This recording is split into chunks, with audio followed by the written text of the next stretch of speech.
नमस्कार। World news में आज पश्चिम एशिया में जंग का खतरा फिर पैदा हो गया है। अमेरिका के कई कार्गो विमान इजरायल और यूएई पहुंचे हैं, जिसके बाद माना जा रहा है कि अमेरिका और इजरायल किसी भी वक्त ईरान पर हमला कर सकते हैं।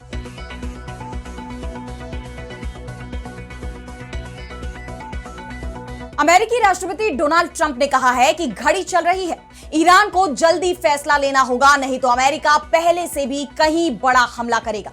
वैसे ईरान के लिए ट्रंप की यह धमकी कोई नई धमकी नहीं है, वो तो रोज ही इस तरह की धमकियां दे रहे हैं और ईरान भी जवाब दे रहा है। और अब ईरान ने ट्रंप को डराने वाली धमकी दी है। ईरान ने कहा है कि अगर अमेरिकी सेना ने ओमान सागर में अपनी घेराबंदी को जल्दी खत्म नहीं किया तो वो बेहद सख्त जवाब देगा। ओमान सागर में अमेरिकी सेना का कब्रिस्तान बनाएगा ईरान। और उसने सिर्फ धमकी ही नहीं दी है, ये संकेत भी दे दिए हैं कि पहला हमला इस बार ईरान की तरफ से हो सकता है। इस पर हम करेंगे विस्तार से चर्चा, लेकिन आइए जरा उन खबरों को भी देख लें जिन पर आगे होगी बात। यूक्रेन ने रूस पर किया साल का सबसे बड़ा हमला। राष्ट्रपति जेलेंस्की ने यूक्रेन से पंगा नहीं लेने की दी चेतावनी। रूस ने भी किया पलटवार। इमरान खान को हटाने में अमेरिका का था हाथ। लीक दस्तावेज में पाकिस्तान से रिश्ते का खुलासा। इमरान की रूस चीन नीति से नाराज था वॉशिंगटन।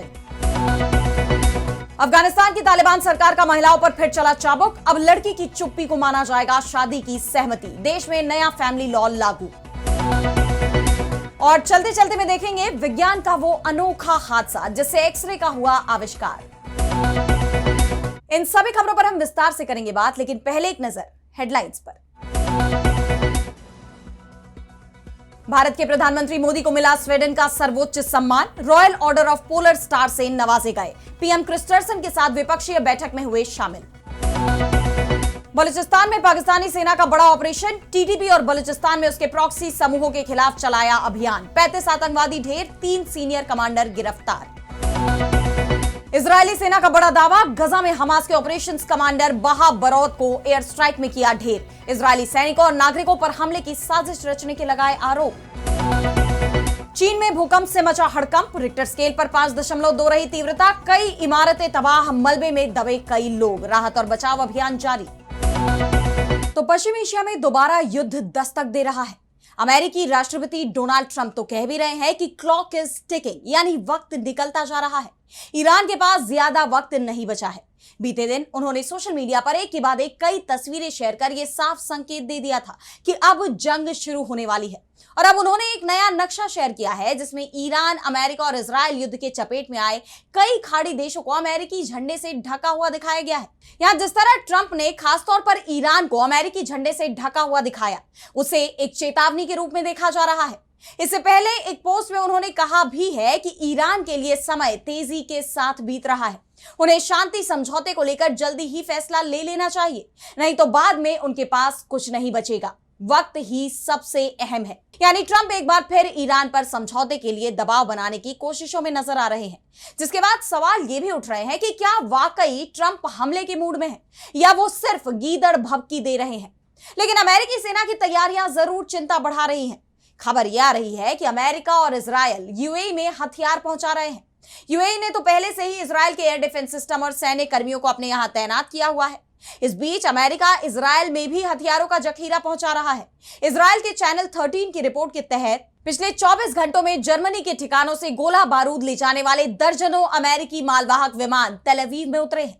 ये ईरान के खिलाफ युद्ध दोबारा शुरू करने की तैयारियों का हिस्सा थे। न्यूयॉर्क टाइम्स ने भी बताया कि इजरायल की सेना ने इराक के पश्चिमी रेगिस्तान में एक दूसरा गुप्त अड्डा संचालित कर लिया है, जिसके बाद क्षेत्र में जल्दी ही दोबारा जंग भड़कने की संभावना और बढ़ गई है।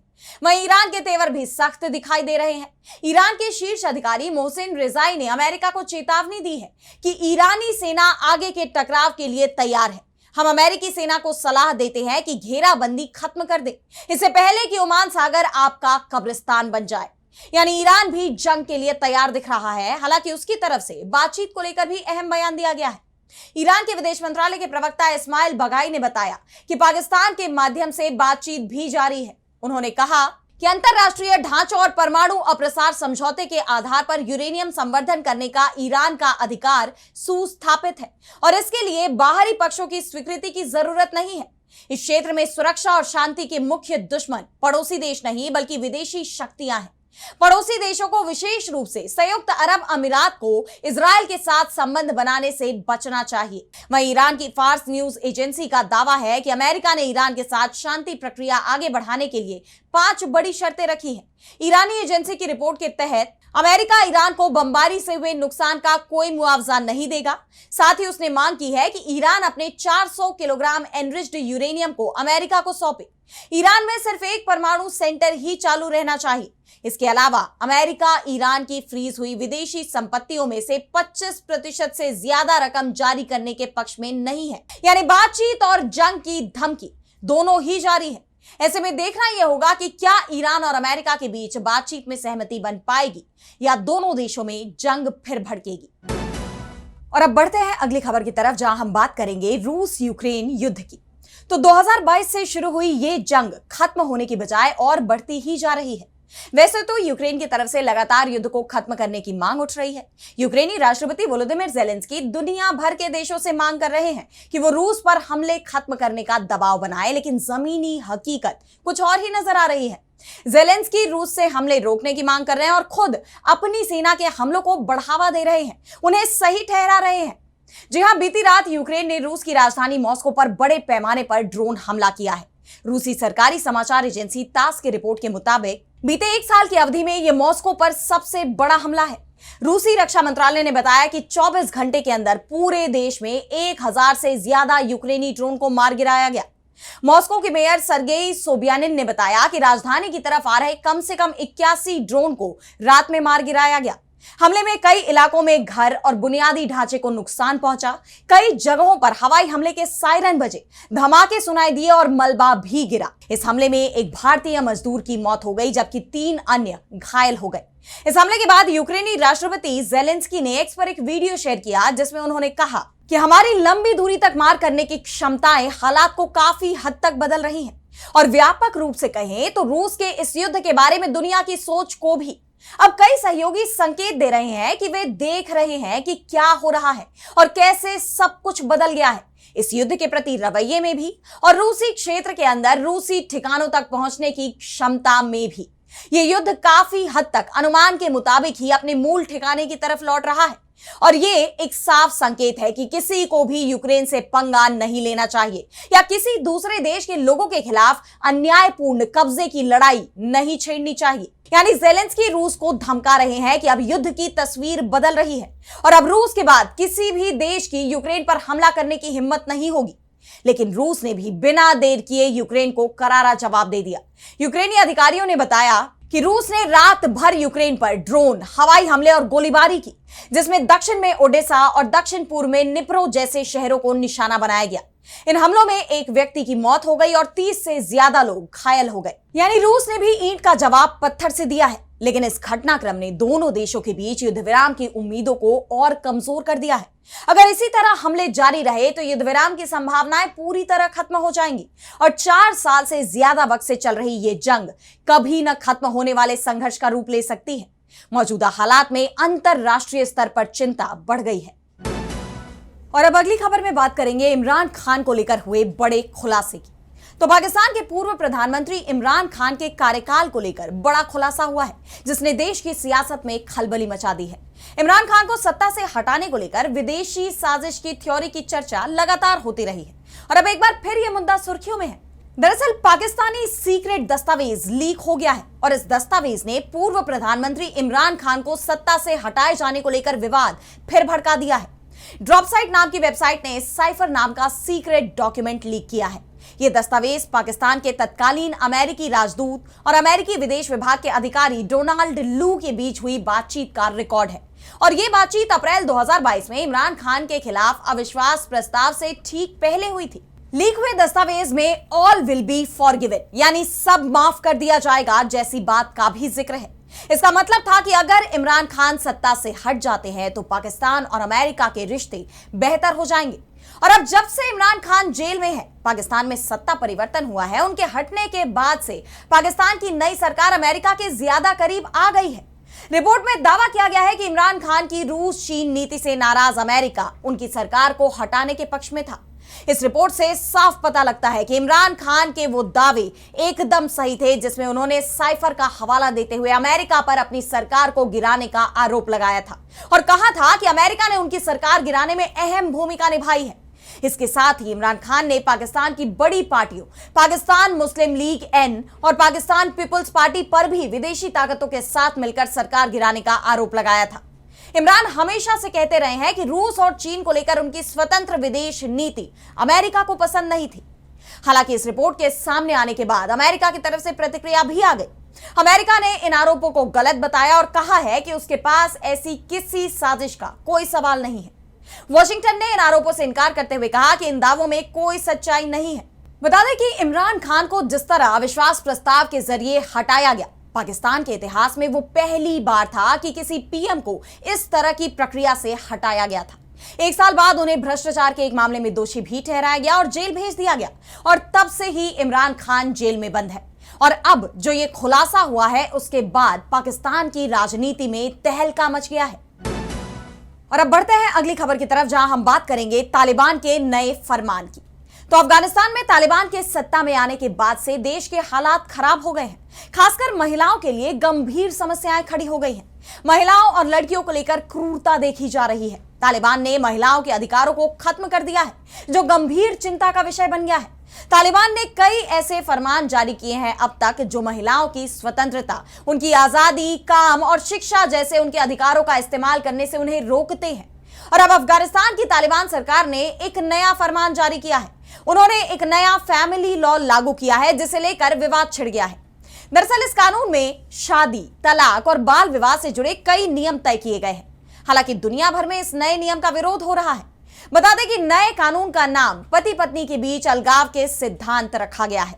इस नए रेगुलेशन में बाल विवाह, लापता पति, एडल्ट्री के आरोप, धर्म परिवर्तन और जबरन अलगाव जैसे मामलों को भी शामिल किया गया है। इस कानून के तहत अगर कोई कुंवारी लड़की अपनी शादी पर चुप रहती है तो उसकी इस चुप्पी को शादी के लिए उसकी रजामंदी यानी मंजूरी माना जाएगा।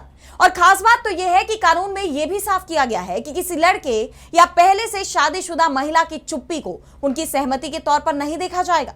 इसके साथ ही इस कानून में खियार अल बुलुगु का भी जिक्र है, जिसके तहत बचपन में ब्याहे गए लोगों को बालिग होने पर शादी रद्द करने की मांग करने का अधिकार मिलता है। नए नियमों के तहत पिता और दादा को बाल विवाह के मामलों में कई अधिकार दिए गए हैं। 31 आर्टिकल्स वाले इस पूरे मसौदे को तालिबान के सुप्रीम लीडर हिबतुल्लाह अखुंदजादा ने अपनी मंजूरी दे दी, लेकिन इन नियमों के सामने आने के बाद इनका विरोध भी शुरू हो गया। इस नए कानून पर मानवाधिकार कार्यकर्ताओं ने कड़ी नाराजगी जाहिर की। लड़की की चुप्पी को उसकी मंजूरी मान लेना असल में लड़कियों की आवाज और उनकी आजादी को पूरी तरह से छीनने जैसा है। और ये कोई ऐसा पहला फैसला नहीं है, बल्कि तालिबान अफगान महिलाओं और लड़कियों की आजादी पर लगातार ही पाबंदियां लगाता रहा है। और अब चलते चलते में बात करेंगे एक्सरे के आविष्कार की। तो आज की तारीख में विज्ञान बहुत आगे बढ़ चुका है। पहले छोटी छोटी बीमारियों से बड़े पैमाने पर लोगों की जान चली जाती थी, लेकिन आज हम कोविड जैसी महामारी का सामना करने में सफल रहे तो इसके पीछे विज्ञान का ही हाथ है। और जब हम विज्ञान और विज्ञान जगत की इन अद्भुत खोज के बारे में सोचते हैं तो ये सवाल तो जरूर आता होगा कि कैसे वैज्ञानिकों को कोई नई चीज बनाने का आइडिया मिल जाता है, चाहे वो दवाई हो या मशीन ही क्यों ना हो। इन चमत्कारों के पीछे का इंस्पिरेशन क्या है? लेकिन आपको जानकर हैरानी भी होगी कि कभी कभी साइंस की दुनिया में बड़ी खोजें प्लानिंग से नहीं बल्कि अचानक हुए हादसों से जन्म लेती हैं। और इसका सबसे बड़ा उदाहरण है एक्सरे मशीन, जिसकी बदौलत आज डॉक्टर बिना शरीर को चीर फाड़ किए अंदर की हड्डियों और चोटों को देख पाते हैं। यह बात साल 1895 की है, जब जर्मनी के वैज्ञानिक विल्हेम रॉन्टजन अपनी लैब में अकेले काम कर रहे थे। उसी दौरान उन्होंने एक ऐसी रहस्यमयी चमक देखी जिसने आने वाले समय में मेडिकल साइंस को पूरी तरह बदल दिया। दरअसल 8 नवंबर 1895 को रॉन्टजन अपनी लैब में क्रूक्स ट्यूब के साथ बिजली के करंट का एक्सपेरिमेंट कर रहे थे।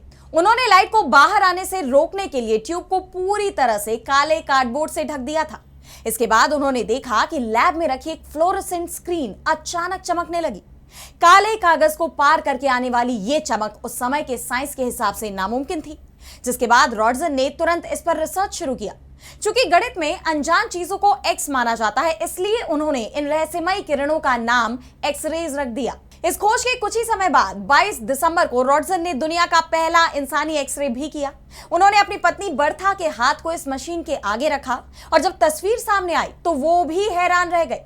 उस तस्वीर में साफ तौर पर उनकी पत्नी के हाथ की हड्डियां और उंगली में पहनी हुई शादी की अंगूठी भी दिखाई दे रही थी। इस तस्वीर ने साफ कर दिया कि बिना किसी सर्जरी के भी इंसानी शरीर के आर पार देखा जा सकता है। अब इस मशीन का फायदा तो सबको पता चल गया, लेकिन सालों तक इसके नुकसानों के बारे में लोगों को पता नहीं था। जर्नल ऑफ मेडिकल फिजिक्स के मुताबिक शुरुआती दौर में रेडिएशन के खतरों की जानकारी न होने के कारण डॉक्टर बिना किसी सुरक्षा गाइडलाइन के इसका इस्तेमाल करते रहे। सुरक्षा के नियम काफी सालों बाद तय किए गए और आज 130 से भी ज्यादा साल हो जाने के बाद भी इसी एक्सरे टेक्नोलॉजी की बदौलत सीटी स्कैन और फ्लोरोस्कोपी जैसी एडवांस्ड टेक्नोलॉजी काम कर रही है, जो रोज करोड़ों लोगों की जान भी बचा रही है। फिलहाल वर्ल्ड न्यूज में आज इतना ही। कैसी लगी आपको रिपोर्ट हमें कमेंट सेक्शन में बताइए, लेकिन इसी के साथ मुझे दीजिए इजाजत और देश दुनिया की तमाम बड़ी खबरों के लिए आप देखते रहिए टीवी लाइव। नमस्कार।